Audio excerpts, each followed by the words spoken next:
हाफिज साहब, आपने इस दफ़ा एक कमाल किया। लोग तो कहते हैं कि मैं जीता हुआ था, मुझे हरवा दिया। आपने कहा मैं हारा हुआ था, मुझे जितवा दिया। तो मैं तो एक तो आपको आपकी हिम्मत के ऊपर शाबाश दूंगा। आप ही की ज़बानी सुन लूं कि क्या वाकया असल में क्या है। अच्छा, बहुत शुक्रिया नदीम भाई।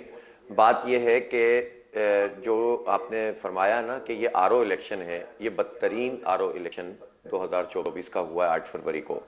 कराची शहर आप भी तशरीफ लाए थे, आपने लोगों की राय भी मालूम की थी और आपको उस वक्त भी पता चल गया था और इलेक्शन वाले दिन भी पता चल गया होगा कि पैटर्न क्या था। वोट पड़ रहे थे या जमात इस्लामी को या पीटीआई के उम्मीदवारों को। और मुझे ये कहने में कोई बात नहीं है कि पीटीआई के जो आज़ाद उम्मीदवार थे उनको जमात इस्लामी से भी कुछ ज़्यादा वोट पड़े, स्पेशली एनएल में। लेकिन जमात इस्लामी को बल्दियात से भी ज़्यादा वोट पड़े। हमें तकरीबन 8.25 लाख वोट पड़े हैं, अगर हम अपने फॉर्म 45 के मुताबिक, जो जेन्युइन चीज़ है उसके मुताबिक अपने नंबर्स को जमा करते हैं। अब 8.25 लाख वोट लेने वाली पार्टी के पास इस वक्त तक एक सीट दी गई है 47 फॉर्म में, जो कि हमने शुरू मिल गई। उसके बाद जो 2.25 लाख वोट भी नहीं है जिनके एमक्यूएम के, वो इस वक्त 15 कौमी असम्बली की सीटें जीत चुकी है और मेरे ख्याल है कराची से 25 सूबाई असम्बली की सीटें जीत चुकी है, जिनको एक एक सूबाई में 3,000, 4,000, 5,000, 5,000, 7,000 वोट पड़े हैं। तो आप अंदाजा लगाएं कि इससे ज्यादा अब आप क्या करें, आपके पास और क्या हो सकता है। देखें, इलेक्शन वाले दिन भी आपकी इन्होंने जो सूबाई सर्विस की बंद कर दी नशिस्त थी आपने जीती, और उसमें तकरीबन शहर आपके में नंबर्स के मुताबिक फॉर्म 45 के मुताबिक आपके वोट कितने हैं और बकौल आपके पीटीआई के जो कैंडिडेट जिसको हरवाया गया उसके वोट कितने हैं फॉर्म 45 के मुताबिक? अगर मैं कौमी की बात करूंगा ना, तो यूं समझ लें कि कौमी के उसमें पीटीआई के वोट तकरीबन 10 लाख के करीब बनते हैं और हमारे वोट बनते हैं ये 6, साढ़े 6, 6.25 लाख के करीब। लेकिन सूबाई में ये चीज थोड़ी बदल जाती है। सूबाई में हमारे 8.25 लाख वोट हैं और उनके वोट भी हमसे कुछ ज्यादा हैं।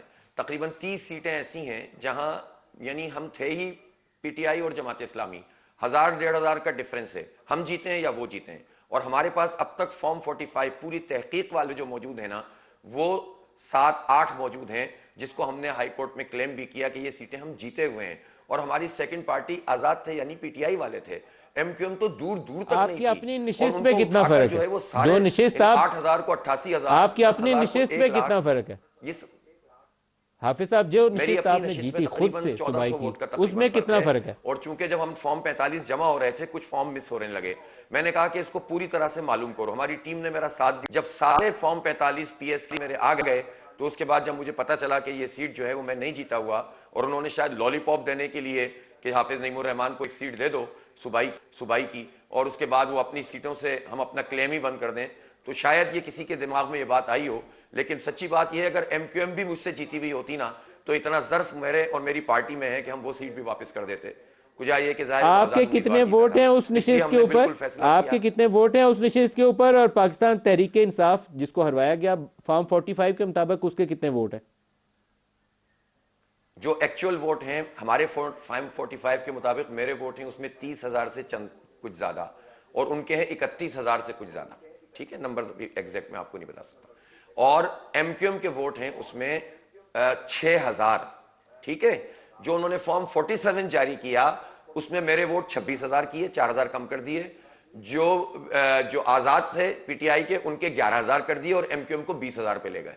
इसलिए कि उन्होंने जब बैठकर फैसला किया कि एनए पे कितने देने, पीएस पे कितने देने, तो उस नंबर में उन्होंने बनाने के लिए जो है एमक्यूएम को इतने इतने वोट दिए। इस सीट पर एमक्यूएम को पीछे तो रखा, एक लेकिन लास्ट 20,000 वोट क्वेश्चन आपसे पूछ लूं, पाकिस्तान तहरीक इंसाफ ने आज कहा है कि वो एमडब्ल्यूएम से और जमात इस्लामी से अलायंस करेंगे। आपकी जो 3 नशिस्तें केपी से एक्सपेक्टेड थी, वो तो अब रिजल्ट चेंज हो गया, अब आपके पास नहीं है। तो क्या अभी भी आप अलायंस में जाएंगे उनके साथ हुकूमत साजी के लिए?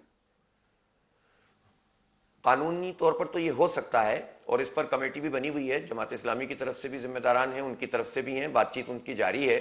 और जमात इस्लामी ने जाहिर है अभी मना नहीं किया है कि हम बिल्कुल ऐसा नहीं करेंगे। जाहिर सी बात है कि हम इस बात को अच्छी तरह जानते हैं कि इतना बड़ा मैंडेट जो आवाम का है, उस मैंडेट को एक प्लेटफॉर्म चाहिए। तो जमात इस्लामी इसमें कोई ऐसी चीज नहीं करना चाहती जिसमें कोई अपॉर्चुनिस्ट बनकर हम सामने आए कि साहब हमें ये दे दो, वो दे दो। हम सिर्फ ये सहूलतकारी अवामी मैंडेट की कर सकते हैं कि अगर लोगों ने किसी पार्टी को वोट दिया है और वो पार्टी हमारे साथ कुछ वक्त के लिए कोलैबोरेशन करना चाहती है, तो हम उसे प्लेटफॉर्म दें, और उस पर हमारे यहाँ गुफ्तगू हुई है। अब ये डिपेंड करता है पीटीआई पर कि वो क्या चीज लेकर आती है और क्या हमसे मामला तय करती है। जमात इस्लामी इसको जो है वो रद्द नहीं कर रही है।